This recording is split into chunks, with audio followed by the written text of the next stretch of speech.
మన ప్రభు అయిన యేసుక్రీస్తు నామములో మీకందరికీ వందనములు.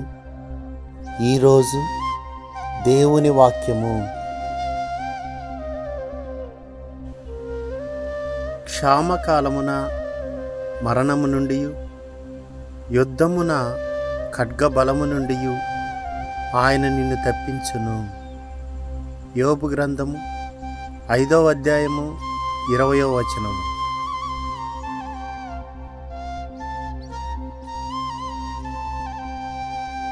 ఈ దినము దేవుని కృప మనకందరికీ తోడై ఉండును గాక. ఆమేన్.